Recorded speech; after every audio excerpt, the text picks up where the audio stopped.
Բարի երեկո, դուք դիտում եք բաց հարթակ, այսօր իմ հյուրը Հայաստանի ազգային պոլիտեխնիկական համալսարանի ռեկտոր Գոռ Վարդանյանն է, բարև ձեզ։ Բարև ձեզ։ Եվ այսպես պոլիտեխնիկում աշխատավարձը բարձրացել է 66%-ով, հոգաբարձուների խորհուրդը, եթե չեմ սխալվում, արդեն հաստատել է։ Նախ շատերի համար միշտ այսպես երբ լսում են 66%, 50% զարմանալի է լինում, որ արդյոք հիմա որևէ կրթական հաստատությունում այսպիսի բարձրացում լինում է, թե ոչ։ Նախ կխնդրեմ ասել, ինչպես է հաջողվել, որ 66%-ով հնարավոր եղավ բարձրացնել աշխատավարձերը եւ կոնկրետ ում համար, որ խմբերի համար։ Ըստ էության շատ ճիշտ եք նկատում, կրթական հաստատություններում, այդ թվում բարձրագույն ուսումնական հաստատություններում հաճախ չի հանդիպում, որ էական աշխատավարձների բարձրացում լինեն։ Եվ նշեցիք արդեն իսկ 66% Հայաստանի ազգային պոլիտեխնիկական համալսարանում պրոֆեսոր դասախոսական անձնակազմի, մասնավորապես գիտությունների թեկնածուների եւ դոցենտների աշխատավարձներն են բարձրացվել։ Եվ եթե գումարի տեսքով մենք վերացենք, կարող ենք արձանագրել, որ 720 ժամ ծանրաբեռնվածության, այսինքն 1 դրույթ ծանրաբեռնվածության դեպքում տվյալ կարգավիճակ գիտական աստիճան կամ գիտական կոչում ունեցող աշխատակիցների աշխատավարձը կազմի 374,000 դրամ բարձրացումից հետո, որոնք արդեն սեպտեմբեր ամսվա համար ստացել են, եւ 1,5 դրույթ ծանրաբեռնվածության դեպքում 1080 ժամ զբաղվածության դեպքում կկազմի 560,000 դրամի համարժեք դրամ, եւ սա երկրորդ էական բարձրացումն էր։ Մենք նախկինում նաեւ բարձրացրել էինք պրոֆեսորների եւ դոկտորների աշխատավարձները գրեթե 100%-ով եւ նույն ծանրաբեռնվածությամբ ըստ էության մեր պրոֆեսորները եւ դոկտորները արդեն գրեթե 2 տարի ստանում են 540,000 դրամ եւ 810,000 դրամ աշխատավարձ, 720 եւ 1080 ժամ ծանրաբեռնվածության դեպքում, բայց պետք է նշեմ, վերջին տարիների ընթացքում էական ծրագրեր են իրականացվում պոլիտեխնիկում, որպիսի իբրև պոլիտեխնիկա ակադեմիական աշխատաշուկա լինի գրավիչ։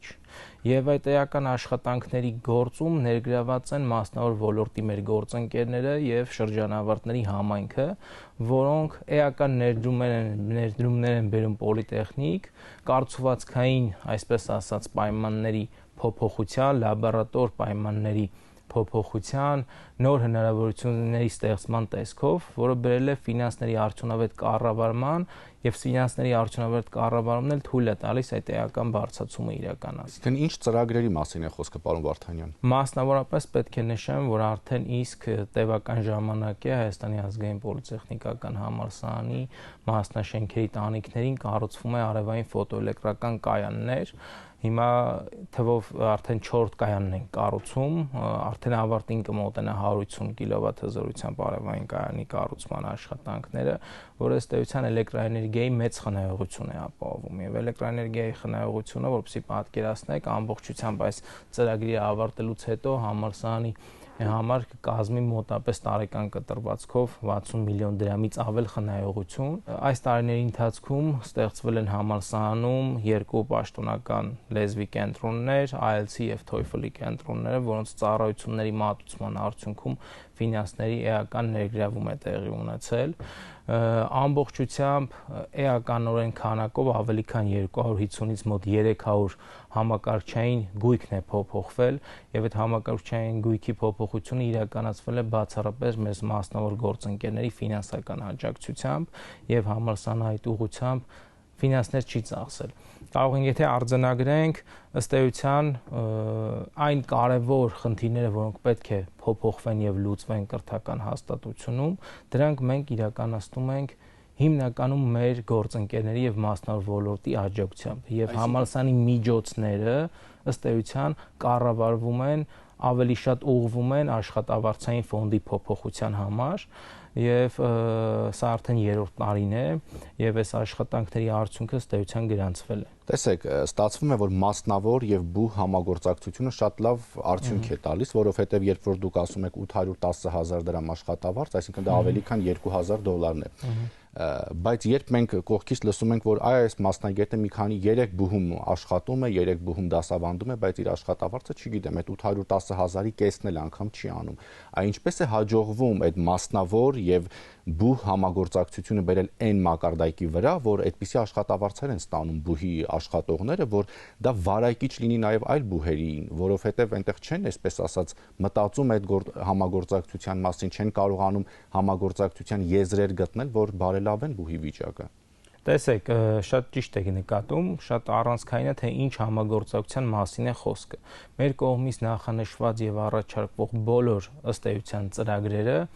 ոչ միայն խնդիր են լուծում պայմանների լավարկման, այլ նաեւ խնդիր են լուծում տնտեսման։ Ինչ որ նոր ամենահասարակ օրինակը, երբ որ ես բերեցի արևային կայանների կառուցման նախագիծը, այս նախագիծը ոչ միայն իրականացվում է բացառապես էներգիայի խնայողության եւ ֆինանսների, այսպես ասած, արդյունավետ ծախսի համար, այլ նաեւ մեր մասնագիտական առաքելությունն է, որտեղ պոլիտեխնիկի կառուցվածքային ստորաբաժանումներից ուսումնական ստորաբաժանումներից մեկը էներգետիկայի եւ էլեկտրատեխնիկայի ինստիտուտն է, որի առաքելությունն է էներգետիկայի ոլորտում պատրաստել բարձրորակ կադրեր։ Ամբողջ գործընթացը կառուցման, նախագծման, չափագրման եւ տեղադրման իրականացվում է մասնագիտական համայնքի եւ ուսանողական համակազմի ակտիվ մասնակցությամբ եւ անմիջական իրականացմամբ, եւ այս ծրագիրը երբ մենք առաջարկել ենք մեր մասնավոր գործընկերներին, որպեսզի դրանք ֆինանսավորեն, մենք երկու բան ենք արձանագրել։ Ասել ենք ֆինանսավորման արդյունքում կարողանանք ծրագրի իրականացման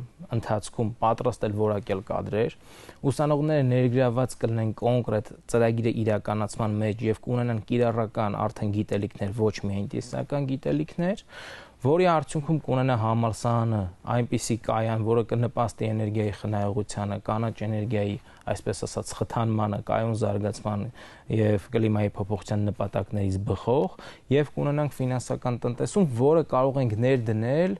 ակադեմիական աշխատակազմի աշխատավարձների բարձրացման մեջ։ Այսինքն մի ամբողջ ծրագրի ֆինանսավորում, որը մի քանի խնդիր է լուծում։ Մասնագիտական առաքելության խնդիր, մեր մասնագիտական գործունեության ոլորտում կիրառական նշանակության արդյունք մեր մասնագիտական համայնքի միջոցով համալսարանում եւ ֆինանսների տնտեսում, որը կներդրվի բնականաբար աշխատավարձների մեջ։ Հաջորդը մեր գիտական ծրագրերն են, որոնք որ իրականացվում է էլի մասնավոր ընկերությունների եւ մասնավոր կազմակերպությունների ֆինանսավորմամբ։ Նաև մենք պետք է նշենք, որ այս տարիների ընթացքում կարողացանք երկու խթանիչ հանգամանք դնել։ Առաջին հերթին միջազգային ազդեցություն ունեցող գիտական ամսագրերում հրապարակումների համար համալսարանը ըստ ազդեցության վարկանիշի աստիճանի հրապարակված հոդվածների համար տալիս է լրավճարներ, խթանելով գիտությունը եւ երիտասարդության շրջանում, երիտասարդ գիտնականների շրջանում գիտական աշխատանքի գրավչությունը եւ նաեւ պետք է նշեմ, որ ակադեմիական անձնակազմի աշխատավարձը ոչ միայն գոյանում է ըստ էության դասավանդման միայն միջոցով, այլ նաև գոյանում է հետազոտական աշխատանքներ իրականացնելու, ներբուհական դրամաշնորհային ծրագրեր իրականացնելու, հոդվածների հրապարակման տեսքով եւ այդ յուրաքանչյուր կոմպոնենտից նաև կարող է ել ավելի շատ լինել այս աշխատավարձը։ Ես նույն պրոֆեսորի աշխատավարձը, որ խոսեցինք 810,000 դրամի մասին, դա մենակ դասավանդման մասին եմ ասում։ Այդպես որ պրոֆեսորներից շատերը զբաղվում են գիտությամբ, զբաղվում են տարբեր տեսակի թեմաների ղեկավարմամբ, միջազգային տարբեր դրամաշնորհային ծրագրերում են ներգրաված եւ ըստ էության մեր հիմնական ելակետային, այսպես ասած, նպատակը եւ թիրախը նա է, որ ակադեմիական աշխատաշուկան պետք է լինի գրավիչ։ Այսինքն ստացվում է այնպես, որ եթե այդ ամբողջը գումարենք, մոտ 1 միլիոն ստացող պրոֆեսորներ ունենք Հայաստանում։ Բայց նաև դուք խոսեցիք կադրերի պատրաստումից, եթե չեմ սխալվում, պոլիտեխնիկում պարբերաբար նոր մասնագիտություններ են բացվում, նոր ուղղություններ։ Ինչպես եք որոշում, ինչպես եք հասկանում, որ այս պահին ճիշտ ժամանակն է այս մասնագիտությունը պոլիտեխնիկում ունենալու համար, այս ուղղությունը զարգացնելու համար, ժամանակի պահանջը ո՞նց է զգում։ Համալսարանի պրոֆեսորադասախոսական հանձնակազմը ըստ էության ամբողջ ծավալով ներգրաված է ոչ միայն հետազոտական աշխատանքներում, այդ հանձնակազմի մի մասը նաև մասնավոր ոլորտում աշխատում են որպես կիրառական խնդիրներ լուծող ինժեներներ, ճարտարագետներ եւ այն երկխոսությունը, որը ձևավորվում է ակադեմիական տարբեր շրջանակներում, ֆակուլտետի խորհուրդներում, ինստիտուտի գիտական խորհուրդներում ձևավորում են կարիք։ Եվ այս տարի 2024 թվականի ուսումնական տարում մենք համալսարան Հայաստանի ազգային պոլիտեխնիկական համալսարանը հանդես եկավ նոր 3 մասնագիտական կրթական ծրագրերով՝ տվյալագիտություն, Web 3 բլոկչեյն, Web 3 տեխնոլոգիաներ եւ ավիատիեզերական ճարտարագիտություն, եւ այս 3 կրթական ծրագրերն էլ ղեկավարում են պոլիտեխնիկի այն շրջանավարտները, որոնք մասնավոր ոլորտում այդ ուղղություններով ունեն էական հաջողություններ եւ ընկերություններ են ղեկավարում։ Խոսքը ես նշեցի, որ մեր կապը, բուհի կապը շրջանավարտների հետ ոչ միայն մասնավոր ոլորտի աշխատաշուկայի տեսակետից է, այլ նաև շրջանավարտների հետ, ովքեր մասնագիտական համայնքն են ներկայացնում եւ ներգրավում են կրթության կազմակերպման գործընթացում։ Նաև պետք է նշեմ, այս հաջողությունը բերել է նրան եւ ընդհանուր գործունեության մեր հաջողությունը բերել է նրան, որ մենք միայն այս տարի բակալավրի կրթական ծրագրով ունենք 13.6% փաստացի ընդունելության աճ, այսինքն փաստացի ընդունելության արդյունքում ոչ միայն դիմորդների գործերի գրանցման, այլ փաստացի ընդունելության արդյունքում 13.6% ավելի շատ դիմորդ է ընդունվել համալսարան, քան նախորդ տարի, որը էական ֆինանսական նաև առաջընթաց է ապահովում բուհի համար, բայց նաև մի կարևոր բանի մասին եմ ուզում խոսել, որ Հայաստանի ազգային պոլիտեխնիկական համալսարանը դիրքավորվել է ոչ միայն բարձրագույն ուսումնական հաստատություն, մենք կազմաիրավական կարգավիճակով հիմնադրամ ենք եւ մենք կրթական քաղաքականություն ենք իրականացնում նախադպրոցական կրթությունից մինչեւ բարձրագույն դուք միակ համալսարան եք, որը եւ մանկապարտեզ, չէ, եթե չեմ սխալվում, դպրոց, քոլեջ, համալսարան եւ գիտեմ, որ հիմնական դպրոցի համար նոր շենք է այս պահին կառուցվում, որ փուլում եք։ Մենք գտնվում ենք ակտիվ շինարարական գործընթացի մեջ, լիահույս եմ, որ համալսարանի 8-րդ մասնաշենքը, որը հատկացվել է համալսարանի հիմնական դպրոցի կրթության կազմակերպման համար, նոյեմբեր-դեկտեմբեր ամիսներին կավարտենք եւ պաշտոնական բացման արարողությունը կիրականացնենք եւ նաեւ ուզում եմ նշեմ, ինչպես դուք նկատեցիք, այս տարի առաջին անգամ արդեն իր գործունեությունն է իրականացնում համալսարանի հիմնական դպրոցը առաջինից 9-րդ դասարանի աշակերտների համար, այսինքն ըստ էության տեխնոլոգիական կրթության ողջ ցիկլը Հայաստանի ազգային պոլիտեխնիկական համալսարանը ապահովում է նախադպրոցականից մինչև բարձրագույն եւ հիմնական դպրոցի հիմնադրելով մենք խնդիր ենք լուծել ոչ թե միայն կրթելու, այլ նաև խրախուսելու մանկավարժի աշխատանքը եւ ունենք հիմնական դպրոցում 4 տարակարգ, սրա մասին եմ ուզում մենք հատուկ ուշադրություն հրավիրենք, որ 4 տարակարգով աշխատող մանկավարժների աշխատավարձը ըստ տարակարգերի ես ուզում եմ հնչեցնել 1 դրույթ ծանրաբեռնվածության դեպքում ամենացածր տարակարգով աշխատող մանկավարժը ստանում է 440,000 դրամ, տարակարգ 2-ում ստանում է 528,000 դրամ, տարակարգ 3-ում 616,000 դրամ եւ տարակարգ 4-ում 704,000 դրամ։ Այսինքն ըստ էության հիմնական STEM ուղղվածությամբ գիտության, տեխնոլոգիաների, ճարտարագիտության եւ մաթեմատիկայի ուղղվածությամբ մեր կողմից հիմնադրված հիմնական դպրոցի առաքելությունը ոչ միայն կրթելն է, այլ խրախուսել մանկավարժի աշխատանքը եւ նպաստել, որպեսզի երիտասարդները ցանկանան մանկավարժ դառնան, այլ ոչ թե ամեն գնով ցանկացած մասնագիտության շրջանավարտ մտածի տեղեկատվական տեխնոլոգիաների ոլորտ տեղափոխվելու համար եւ այսօր գործում է եւ այսօր այդ մանկավարժները այդ աշխատավարձը ստանում են եւ նույն հոգաբարձուների խորհրդի որոշմամբ հաստատվել է հենց իրենց աշխատավարձը։ Տեսեք, տպավորությունը այնպեսին է, որ ի տարբերություն այլ բուհերի, որտեղ ընդունելության քննությունների ժամանակ շատ թափուր տեղեր են մնում, ձեզ մոտ ասում եք, այդպեսին չի լինում։ Աշխատավարձերը 400,000-ից մինչև 800,000 են թվերը, որ դուք հրապարակում եք։ Եվ այնպիսի տպավորությունը, որ ասենք պոլիտեխնիկը մեր այս պահի դրությամբ ամենապահանջված պետք է լինի եւ դասախոսների համար եւ ուսանողների համար, որովհետեւ այն ամեն ինչը ինչ որ դուք ասում եք, ես չեմ կարող մինչև այս պահը գոնե չեմ լսել որևէ այլ բուհի ռեկտորից։ Ես ճիշտն ասած չեմ կարող այլ բուհերի ընդունելության ու կադրային քաղաքականության հարցը մեկնաբանել, բայց կարող եմ ասել այն առաքելությունը, որ մենք դրել ենք մեր առջև, առաջին հերթին նպատակ է հետապնդում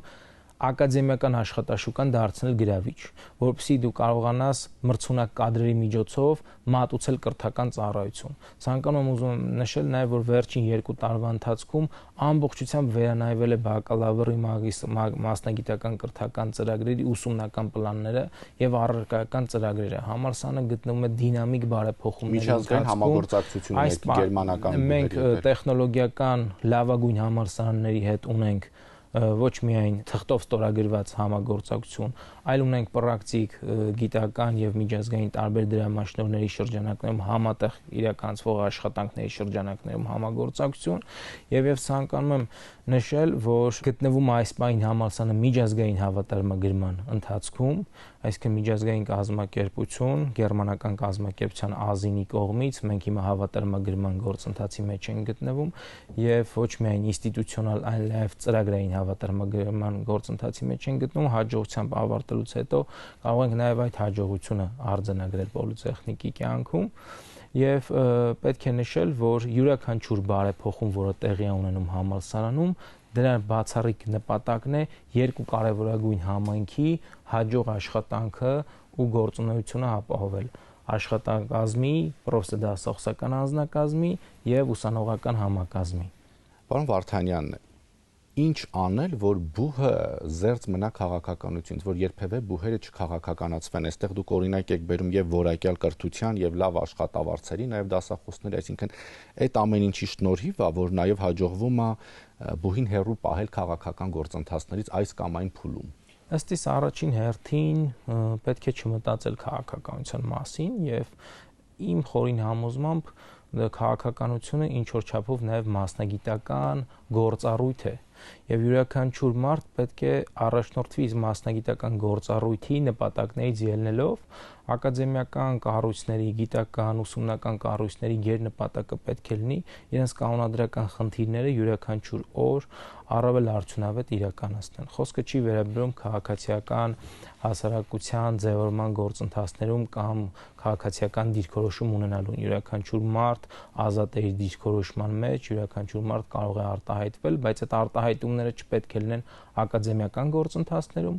այդ արտահայտումները չպետք է լինեն աշխատանքը կազմակերպելիս, որովհետև յուրաքանչյուր աշխատանք կազմակերպելիս կորցնում ես մեծ ժամանակ ու էներգիա։ Պետք է այդ ժամանակը կորցրած ու էներգիան գեներացնել այնպիսի ծրագրերի իրականացման համար, որոնք կծառայեն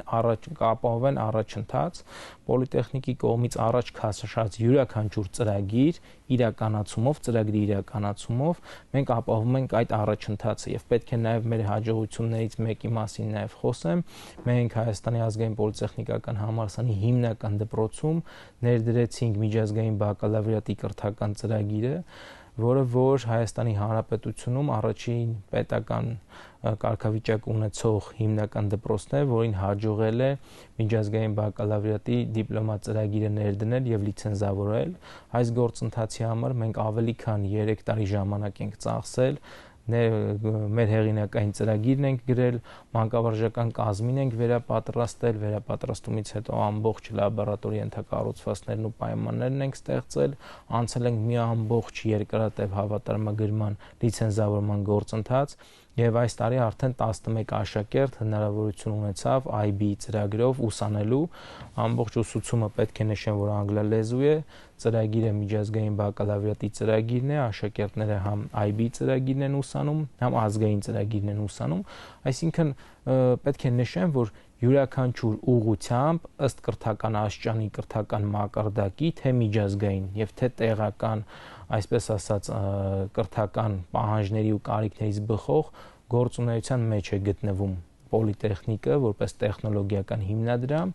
Նաև պետք է նշեմ, քանի որ նախադպրոցական կրթությունից խոսեցինք, նախադպրոցական մեր կրթարանում ներադրվել հատուկ ռոբոտատեխնիկայի խմբակ, որտեղ որ 2 տարեկան հասակից սկսած մեր երեխաները կարողանում են զարգացնել իրենց կարողությունները ռոբոտաշինության, տեղեկատվական տեխնոլոգիաների ոլորտներում եւ այս հաջորդող հաջողությունները իրար բերում են մի ընդհանուր պատկեր, որի միջոցով մենք կարողանում ենք մանկավարժների, դասախոսների, պրոֆեսորների աշխատանքը գնահատել, այսինքն եթե ամփոփեմ իմ խոսքը, պոլիտեխնիկի գործունեությունը ուղղված է գնահատելու պրոֆեսոր դասախոսական մանկավարժական անձնակազմի աշխատանքը եւ այդ համայնքի հետ ամեն ինչ անելու նոր լիցենզավորված ծրագրերի, ուսումնական պլանների միջոցով որակյալ կրթական ծառայություն մատուցել, իսկ ենթակառուցվածքների բարեփոխումների ողջ գործընթացը, այսինքն լսարանային պայմաններ, բակային պայմաններ, համակարգչային գույք, սպորտ համալիրի, սպորտ կոմպլեքսի նոր մշակվող ծրագիրը, իրականացվող ծրագիրը իրականացվում է բացառապես մեր մասնավոր գործընկերների, շրջանավարտների եւ բարերարների բացառապես աջակցությամբ։ Այսինքն ֆինանսները, որ պետք է պայմաններ ապահովեն, հիմնականում ներգրավում են մասնավոր ոլորտից, պոլիտեխնիկի ֆինանսները գեներացվող ուղղվում են դեպի աշխատավարձային ֆոնդ։ Շնորհակալություն։ Հիշեցնեմ իմ հյուրը Հայաստանի ազգային պոլիտեխնիկական համալսարանի ռեկտոր Գոռ Վարդանյանն էր։ Շնորհակալություն ուշադրության համար, հաջողություն։